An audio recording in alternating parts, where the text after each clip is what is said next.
이제 5장으로서 데살로니가전서를 끝내고 또 올해도 이것으로 수요 집회는 끝이 되겠습니다. 5장 우리 1절부터 3절까지만 같이 합독하십시다. 시작. 형제들아, 때와 시기에 관하여는 너희에게 쓸 것이 없음은 주의 날이 밤에 도둑같이 이를 줄을 너희 자신이 자세히 알기 때문이라. 그들이 평안하다 안전하다 할 그때에 임신한 여자에게 해산의 고통이 이름과 같이 멸망이 갑자기 그들에게 이르리니 결코 피하지 못하리라. 아멘.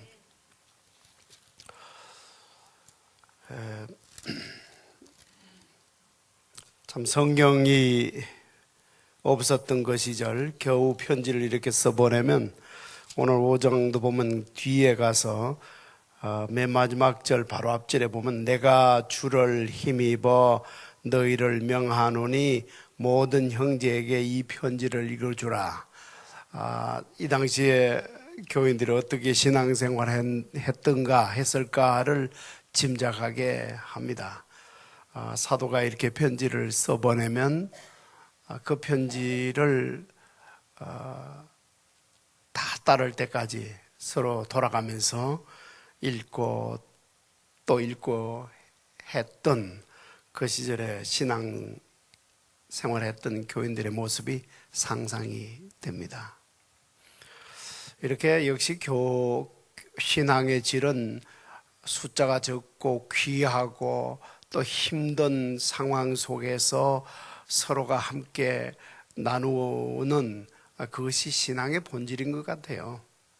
참 항상 우리는 그 본질을 추구하는데 오늘 이 데살로니가전서 5장은 사실은 4장의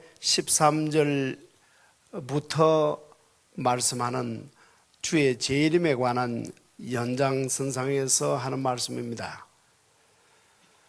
가끔 말씀드리는 것처럼 우리의 편리함을 위해서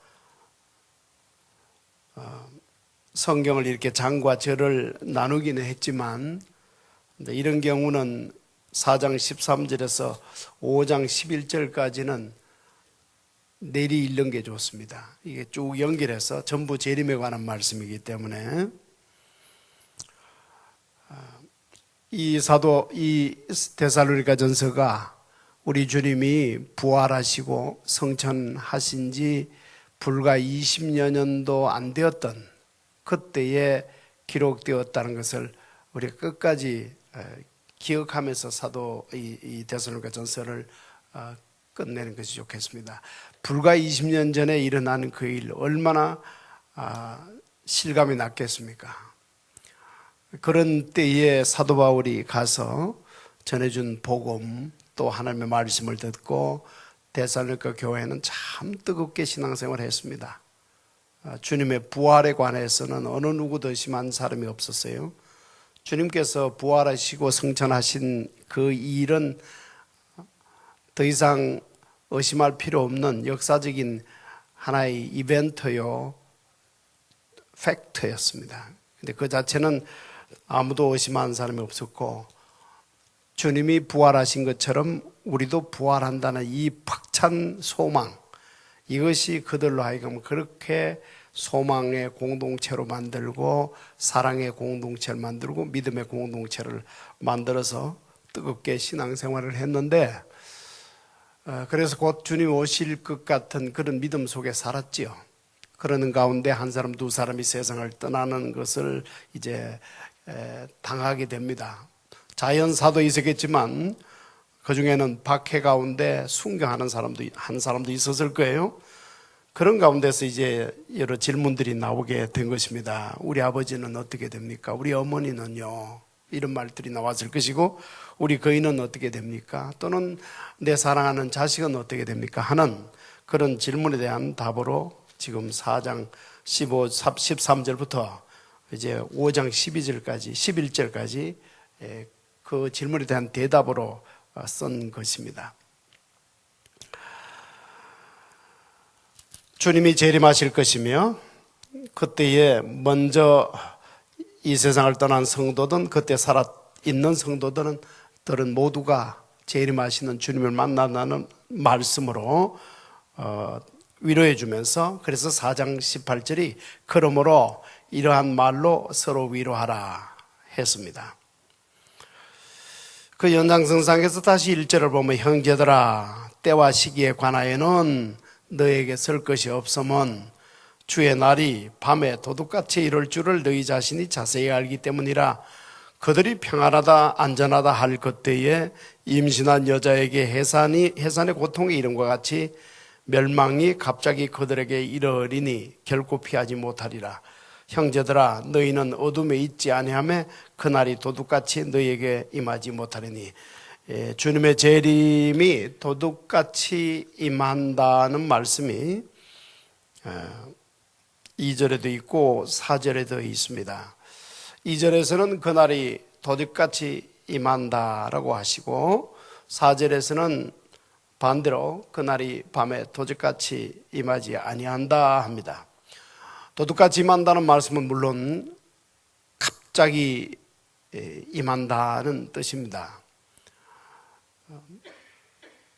세상에 믿지 아니하는 사람들에게는 도둑같이 임하겠지만 믿는 데살로니가 성도들에게는 도둑같이 임하지 않는데 그 이유가 있습니다. 5절 너희는 다 빛의 아들이요 낮의 아들이라. 우리가 밤이나 어둠에 속하지 아니하나니. 믿지 않는 세상 사람들은 어둠의 자식이요 밤의 자식들이지만 믿는 데살로니가 성도들은 빛의 아들이고 낮의 아들이기 때문에 그날이 도둑같이 임하지 않습니다. 간절히 기다리고 있는데 왜 주님이 도둑같이 임하시겠습니까? 6절 그러므로 우리는 다른 이들과 같이 자지 말고 오직 깨어 정신을 차릴지라. 자는 자들은 밤에 자고 취하는 자들은 밤에 취하되 우리는 낮에 속하였으니 정신을 차리고 믿음과 사랑에 호심경을 붙이고 구원의 소망에 투구를 쓰자. 빛의 아들들 또 낮에 속한 아들들은 깨어 정신을 차리고 두 가지를 하자고 권면합니다. 하나는 믿음과 사랑의 호심경을 붙이자 합니다. 이 호심경이라고 하는 것은 이 심장을 보호하는 뜻으로 이 가슴에 붙이는 구리의 조각이라도 볼 수 있고 또는 옛날 제사장들이 입었던 앞에 걸쳤던 그런 것으로도 볼 수 있습니다. 어느 쪽이든 보호라는 데 의미가 있습니다. 그런데 이 호심경을 믿음과 사랑의 호심경이라 합니다. 이 둘이가 균형을 이루어야 합니다. 가슴에 믿음과 사랑으로 가슴막이를 하자, 보호를 하도록 하자는 말씀인데, 이 믿음과 사랑, 예수 믿지 않아도 사랑을 실천하는 많은 사람들이 있습니다. 소위 휴머니스트. 많은 사랑을 실천하죠. 그러나 우리 크리스찬은 먼저 믿음입니다. 사랑이 먼저가 아니고요. 믿음이 먼저입니다. 예수 그리스도를 믿는 믿음이 먼저 있어야 합니다. 예수님이 나를 위하여 십자가 져 주셨다고 하는 믿음이 먼저입니다. 이 믿음이 먼저이고 그것이 동기가 되어 하는 것이 사랑입니다.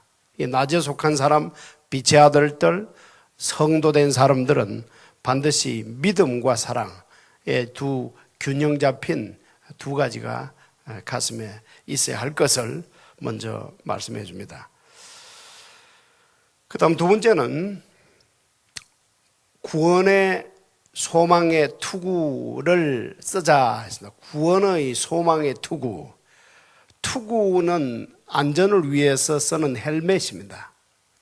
오토바이 타는 사람들이 헬멧을 쓰고 또는 보초서는 군인들이 헬멧을 쓰죠.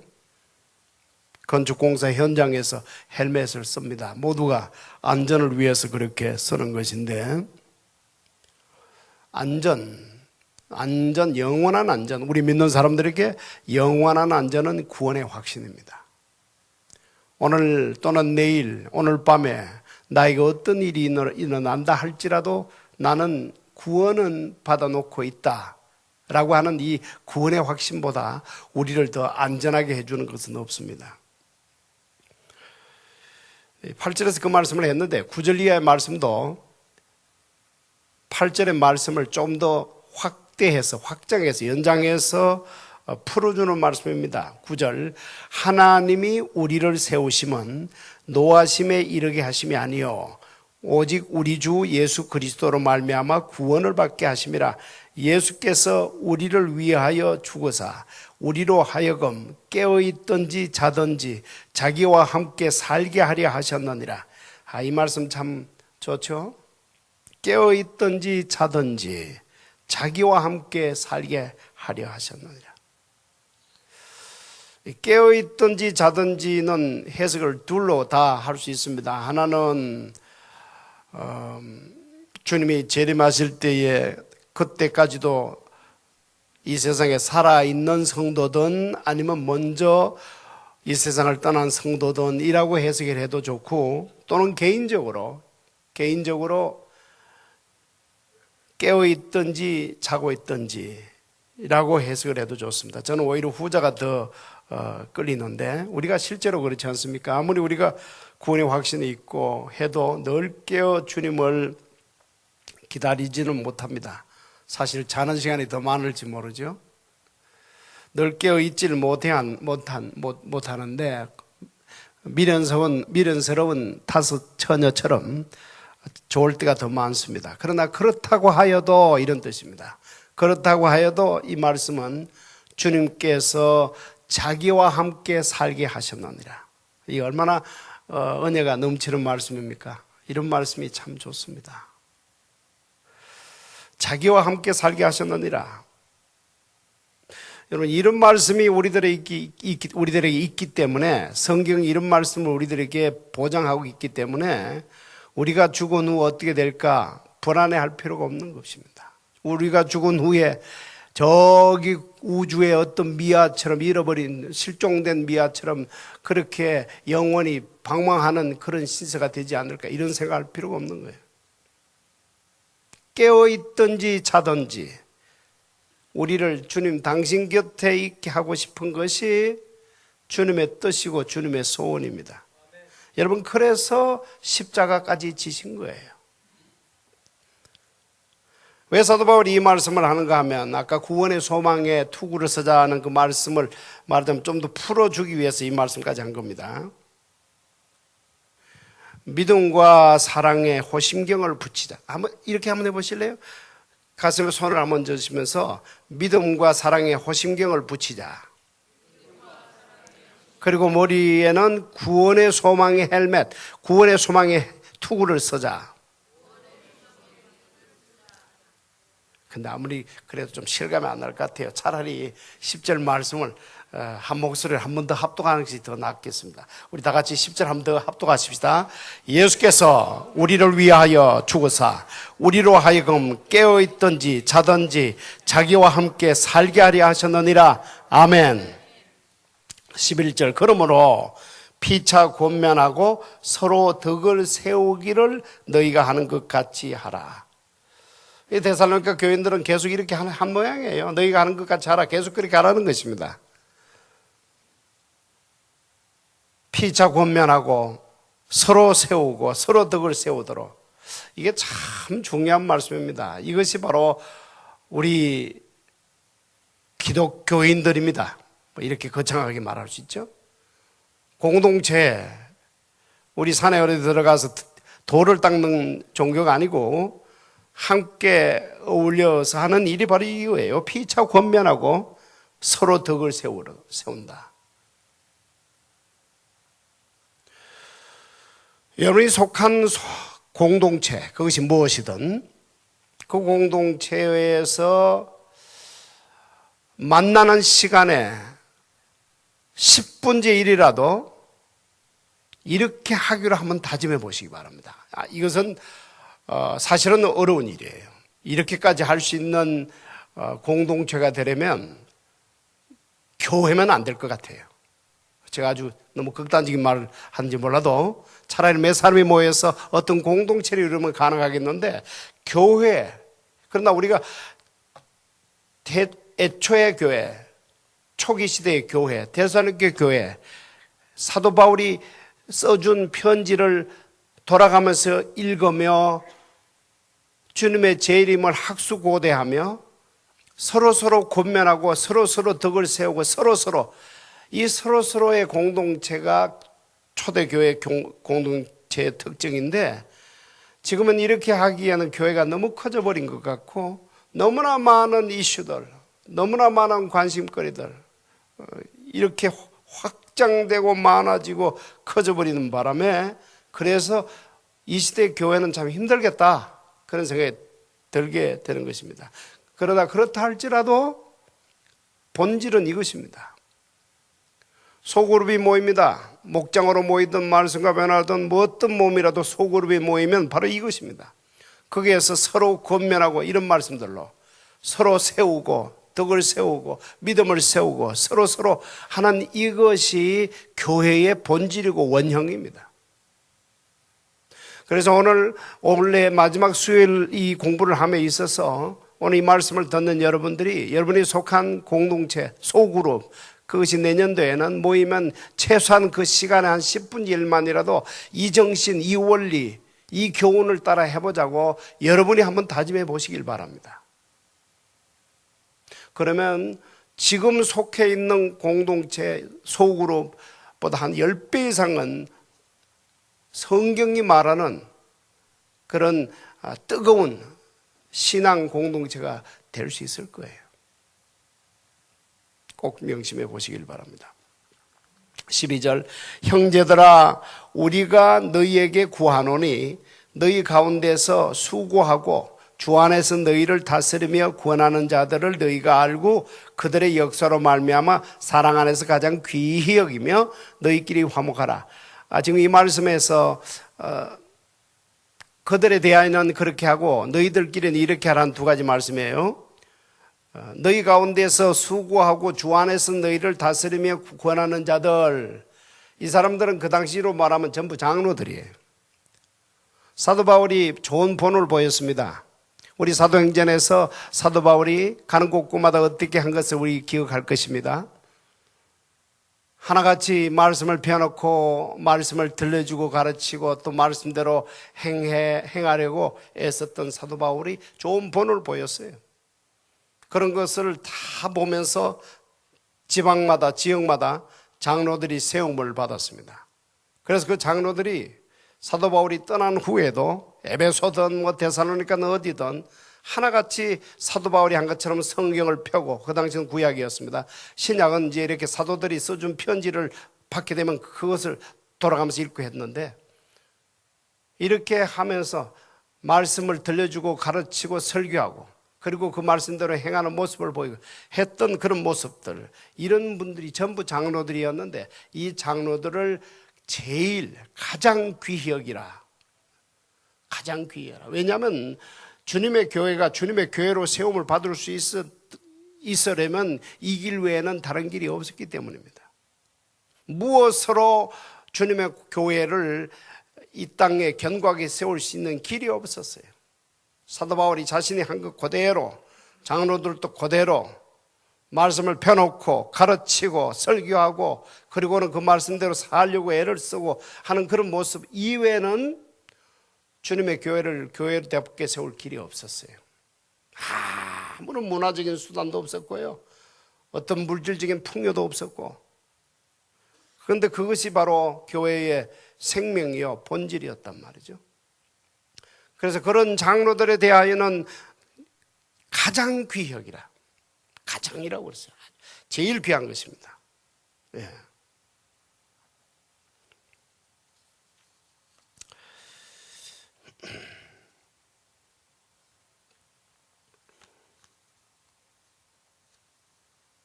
제가 이 데살로니가 전후서도 몇 번째 지금 같이 나누고 있습니다. 뭐 다 그렇죠. 성경을 지금 어떤 것은 3번, 4번 같이 공부하는 것도 있고, 이것도 몇 번째인데 이것이 10년 전에 정도 했더군요. 그때 보니까 이런 기록이 있더군요. 그때 아마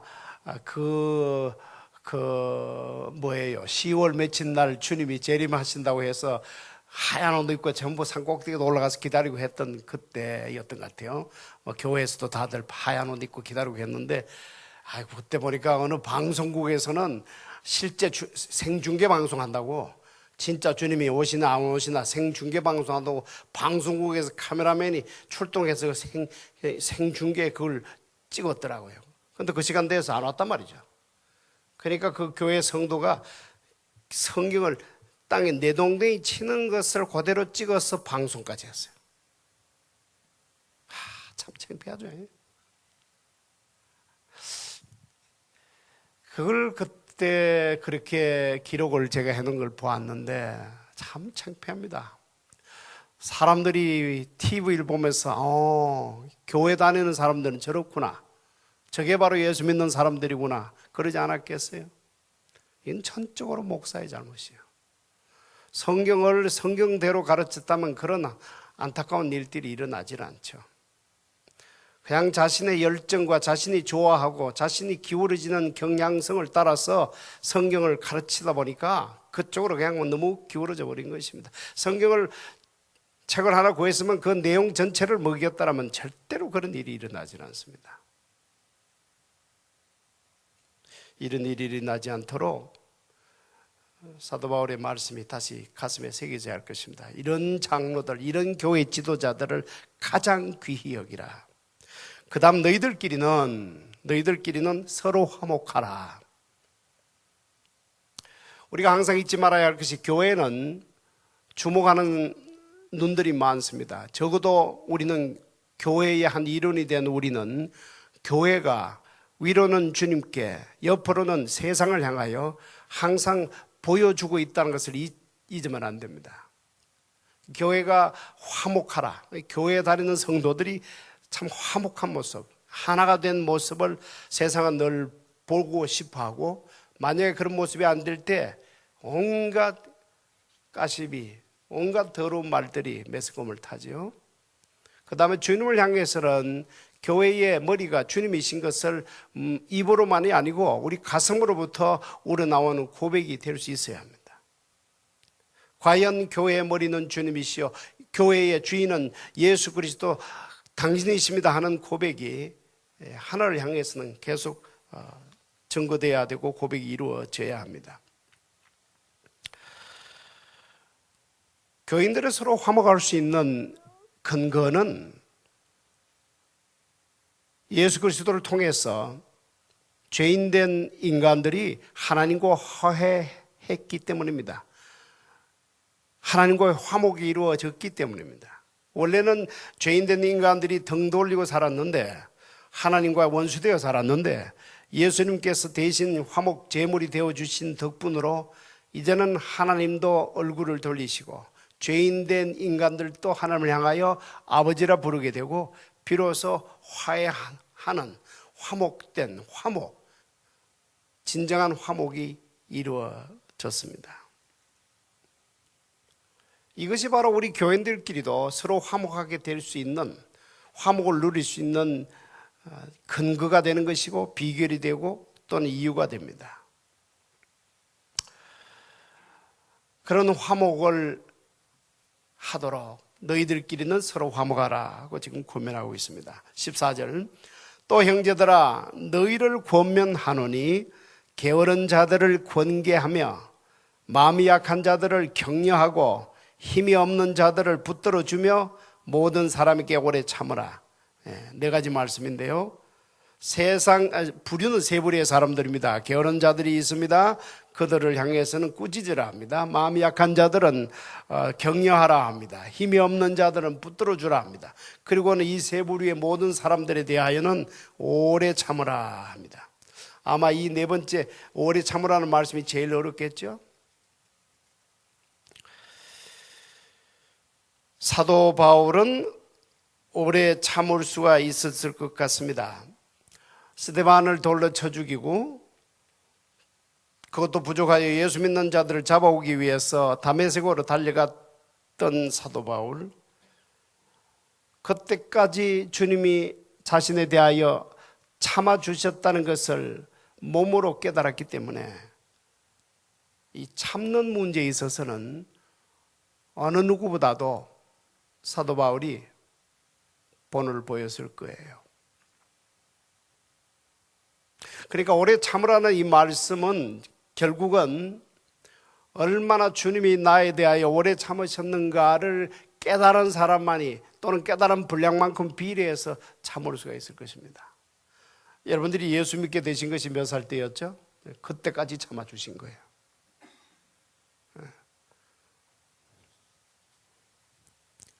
모태신앙을 제가 상당히 참 좋게 봅니다만은 또 부러워하기도 하고요. 저처럼 중간에 예수 믿은 사람들보다 모태신앙인들이 참 좋습니다. 아주 복을 많이 받은 분들이에요.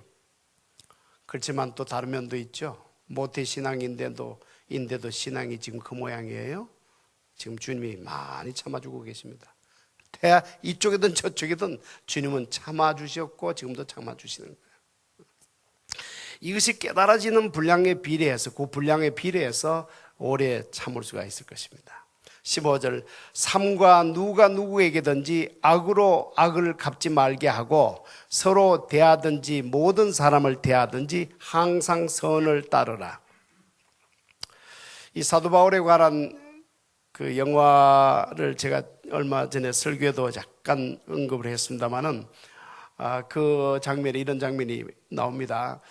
사도 바울이 감옥에 갇혀 있는 동안에 로마 군인들이 예수 믿는 사람들을 끔찍하게 죽입니다. 타로를 묻혀서 길가에 가로등으로 삶지를 않나, 참 잔인한 방법으로 즐기는데 자식을 죽여서 그 피를 어머니 얼굴에 뿌리지를 않나. 그래서 이 청년들이, 이 크리스찬 청년들이 도저히 참지를 못해서 더 이상 참지 못하겠습니다. 칼을 빼들고 우리가 죽어도 좋습니다. 복수하겠습니다 하고 뛰쳐나가는 모습을 보면서 사도 바울은 그래요. 그러면 안 된다고 오늘 이 말씀을 들려줍니다. 악으로 악을 갚지 말고 서로 대하든지 모든 사람을 대하든지 항상 선을 따르라. 이 선하게 되면은 하나님입니다. 선하신 분은 하나님밖에 안 계시죠. 주님이 가르쳐 주신 것만 선한 것입니다. 우리 주님께서 어떻게 하셨나 이 말씀이죠. 조롱받고 침뱉고 온갖 능욕을 당하셔도 결국 당신 자신을 향해서 못을 박아도 아무 저항 없이 순순히 당하셨습니다. 바울도 마찬가지입니다. 사도들이 다 그랬지만 아무 저항 없이 순순히 그 몸을 맡겼죠. 그러나 결국 어떻게 됐습니까? 패배가 탔지만 결국은 이기지 않았습니까? 세월이 흐르는 뒤에 결국은 승리로 결국이 되지 않았습니까? 그러므로 이제 16절 말씀입니다. 항상 기뻐하라. 패배 같지만 패배가 아니고, 지는 것 같지만 지는 것이 아니고, 비극 같지만 비극이 아니기 때문에 기뻐하라는 말씀입니다. 그러나 이 말씀은 오직 주님이 내 안에 계실 때만 가능한 말씀입니다. 저는 이런 말씀들, 16절, 우리가 잘 아는 16절도 그렇고 이런 말씀들을 읽을 때 항상 두 손에 쇠사슬이 감긴 우리 사도 바울의 모습을 생각합니다. 물론 이 데살로니가는 옥중 서신은 아니지만 거기에서도 얼마나 기뻐하라는 말씀을 많이 했습니까? 이 초지일관, 항상 기뻐하라. 이게 천성이 잘 기뻐했기 때문에 그런 게 아니고 얼마나 사도 바울 안에 주님이 계셨던지요, 주님 안에 사도 바울이 있었던지 이런 말을 할 수 있었던 사도 바울을 생각할 때가 많습니다. 17절에 쉬지 말고 기도하라는 말씀도 같은 말씀이에요. 이 말씀 역시 내 안에 주님이 계실 때만 가능한 말씀입니다. 항상 대화하고 항상 여쭈어보라는 말씀인데, 물론 여쭤본다고 해서 우리 다 알다시피 항상 대답해 주시는 것은 아니지요. 그러면 또 무슨 선한 뜻이 있겠지 하고 기다릴 줄 알아야 합니다. 그걸 기다리질 못하니까 그렇게 성경을 내동댕이질하고 그랬죠. 18절 범사에 감사하라. 이것이 그리스도 예수 안에서 너희를 향하신 하나님의 뜻이니라. 모든 것이 합력하여 선을 이루실 것을 믿기 때문에 범사에 감사할 수가 있습니다. 19절부터 22절까지 우리 같이 합독합시다. 시작.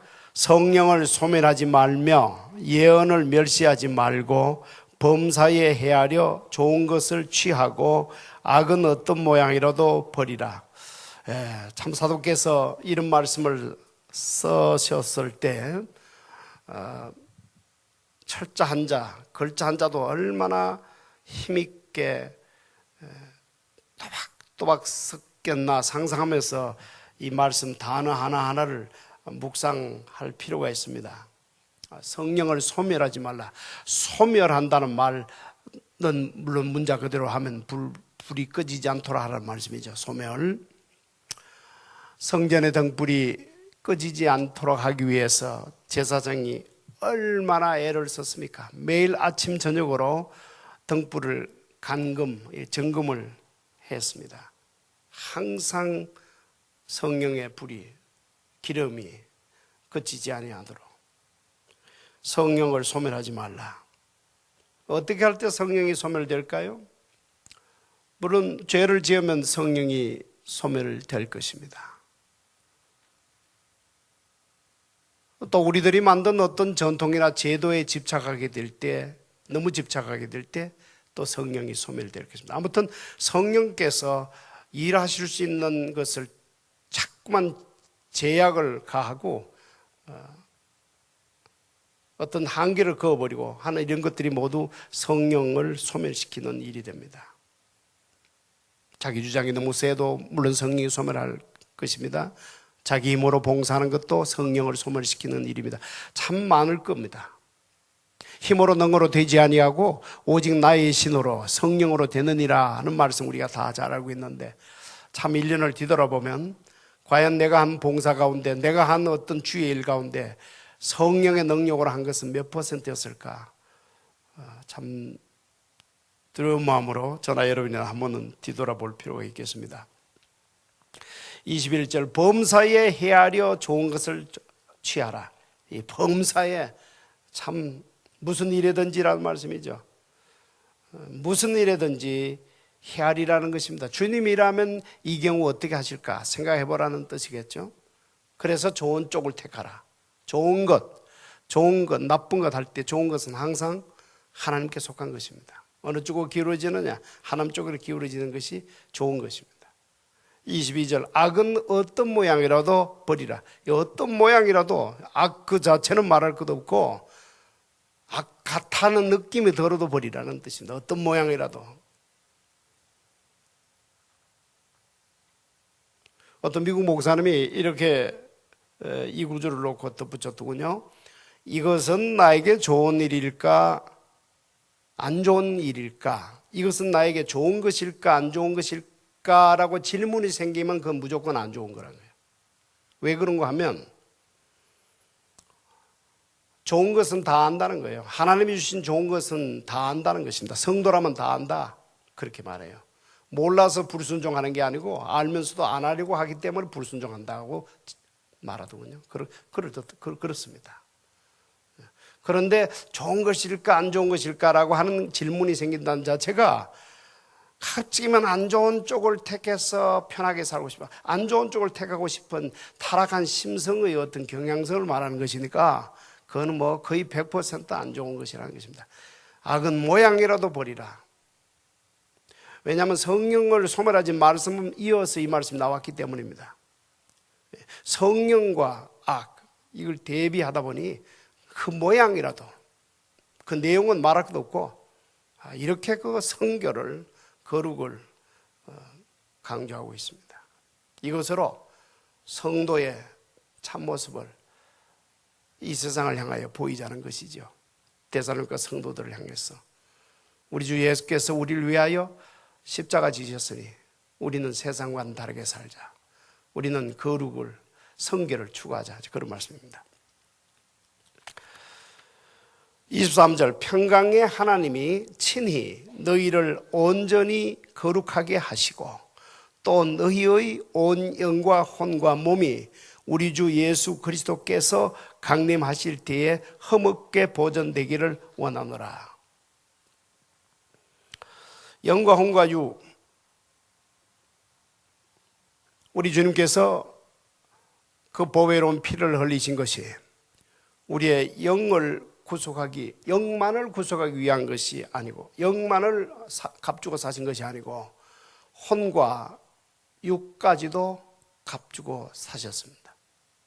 그렇기 때문에 우리 주님의 보혈을 믿는 사람은, 또는 그 보혈의 능력을 아는 사람은, 사도 바울은 알기 때문에 그 보혈이 우리의 영도, 혼도, 그리고 육도 깨끗하게 할 수 있다고 믿는 것입니다. 그리고 이렇게 영과 혼과 육이 깨끗해진 사람들끼리 나누는 그 펠로십, 코이노니아, 그 교제는 얼마나 아름답겠습니까? 얼마나 참 좋겠습니까? 이것을 지금 말하고 있습니다. 참 우리가 그래도 선교지에서 디베라 아침을 참 실수하면서 저도 이 말씀을 꼭 인용하여 들려주면서 실제로 또 그렇게 하는데, 영은 구원받았지만 그들 어쩔 수 없는 문화 속에서 몸과 혼이 너무나 피폐해지고 더러워지고 깨끗함이 없는, 자유함이 없는 그런 모습으로 사역은 해야 되겠고, 그러다가 이 디베라 아침에 와서 영과 혼과 육을 그래도 예수의 피로 구속되는, 또는 다시 한번 씻김받는, 또는 참 사주셨다고 하는 것이 깨달아지는 이런 것들을 통해서 아주 가뿐한 마음으로, 그야말로 깃털처럼 가벼운 발걸음으로 돌아가는 모습을 참 우리가 자주 봅니다. 우리 25절부터 28절까지는 같이 한번 합독합시다. 형제들아, 우리를 위하여 기도하라. 거룩하게 입맞춤으로 모든 형제에게 문안하라. 내가 주를 힘입어 너희를 명하노니 모든 형제에게 이 편지를 읽어주라. 우리 주 예수 그리스도의 은혜가 너희에게 있을지어다. 이 거룩하게 입맞춤으로 모든 형제에게 문안하라 합니다. 이 참 뜻이 깊은 말씀입니다. 실제로 제가 오래전에 벨로루시아의 그 민스크에 간 적이 있는데, 그 교회에서는 주일 예배를 마치고 헤어지면서 실제로 이렇게 하더군요. 60, 70이 넘어 보이는 형제들이 헤어지기 직전에 이 거룩한 입맞춤을 하는 것을 저도 보았습니다. 처음엔 참 이상하게 보였는데 시간이 지나면서 참 어떤 그 거룩한 느낌 같은 것이 들 정도였습니다. 벨로루시아는 특별히 스탈린, 또 그 다음에 후르시초프 박해가 아주 심했습니다. 제일 끔찍한 박해를 받은 소련 연방 중에 한 나라인데, 그런 박해 속에서 순전한 믿음 하나 가지고 뜨겁게 사랑의 공동체를 만든 그들이었기 때문에 말씀 그대로 그 나이의 형제들이 말씀 그대로 거룩한 입맞춤을 하면서 그렇게 헤어지는 모습을 봤어요. 참 너무나 외부적으로는 박해가 심하니까 그 안에 있는 사람들끼리의 그 하나됨은 그러면 그럴수록 더했겠죠. 그러니까 아마 이 말씀대로 그렇게 한 것 같은데, 그때 그 벨로루시아의 민스크로부터 그 형제들이, 목사님들이 한 5분 정도가 LA에 와서 저희 집에 잠시 방문한 적이 있습니다. 참 그분들이 와서 제 지금 기억으로는 찬송만 불렀던 것이 기억나요. 나이들이 다 차이가 있는데 그래도 전부가 한 형제들이 같은 느낌을 받았습니다. 이 거룩한 입맞춤으로 서로 문안하라, 이 말씀이 참 깊은 느낌이 듭니다.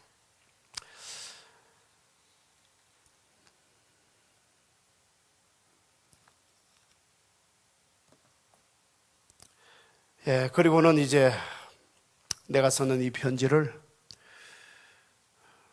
읽고 또 읽고 서로 돌아가면서 읽도록 하라. 우리 주 예수 그리스도의 은혜가 너에게 있을지어다 하고 이 편지를 끝내고 있는 사도 바울입니다. 세상과 교회가 어떻게 달라야 할 것을 그렇게 뜨겁게 주님을 영접하고 주님의 제 이름을 사모하는 그들이 이루는 공동체는 어때야 할 것을 또 한번 가르쳐주고 이 편지를 끝내고 있지요. 서로라는 말, 피차라는 말, 그게 아마 방점이 있을 것 같습니다. 그게 아마 강조점이 있을 것 같아요. 서로 권면하라, 서로 세우라. 우리는 서로 공동체죠. 우리 기독교는 세상의 종교와 달라서 어느 산속에 가서 돌을 닦는 종교가 아니고 서로가 서로를 필요로 하는 그런 종교입니다. 그래서 어떤 미국 목사님은 제일 교회에서 또는 성도들이 쓰지 말아야 할 단어가 이 independent라고 그러더군요. 독립. 전부 다 dependent라 해야 되는 거예요. 서로가 서로에게 의지하지 않으면 안 되는, 누군가 누구에게, 나는 누구에게 신세를 지지 않으면 안 되는 dependent, 이 단어만 교회에 있어야 한다는 말을 제가 재밌게 읽은 적이 있습니다. independent, 그거 안 좋다는 거예요. independent, 이 독립, 자립, 제일 안 좋은 단어입니다. 자수성가, 그건 있지도 아니하지만 제일 안 좋은 단어, 저주받은 단어예요. 그게 아니고 철저히 신세를 지는, 서로가 서로를 필요하는 그런 공동체여야 할 것을 사도 바울이 서신서에 모든 사도들이 쓴 서신서에 공통적으로 해주는 말이죠. 이렇게 한번 생각해 보십시오. 권면해 준다. 내가 해주는 말을 그 사람이 고맙고 사랑으로 받아들인다 하는 이 권면, 나는 누구에게 권면을 해 주는가? 반대로 나는 누구로부터 권면을 받는가? 이 둘 다가 있어야 되는데, 그렇게 할 때에 고모임, 공동체는 성경적인 공동체가 될 수 있기 때문에 우리가 이제 새해를 불과 5해 정도 앞두고 있는데, 우리들의 모든 만남이, 우리들의 모든 펠로십이, 모든 교제가 보다 행복한 만남, 행복한 교제, 행복한 목장이 올해에 참 큰 화두였죠. 끝까지. 근데 그것은 오늘 이 말씀처럼 서로가 서로를 필요로 하면서 서로 권면해주고 서로 붙들어주고 그럴 때에 저절로 이루어지게 될 줄로 믿습니다. 이 말씀으로 우리 새해를 또 대비하는 우리 모두가 되기를 바랍니다. 아멘.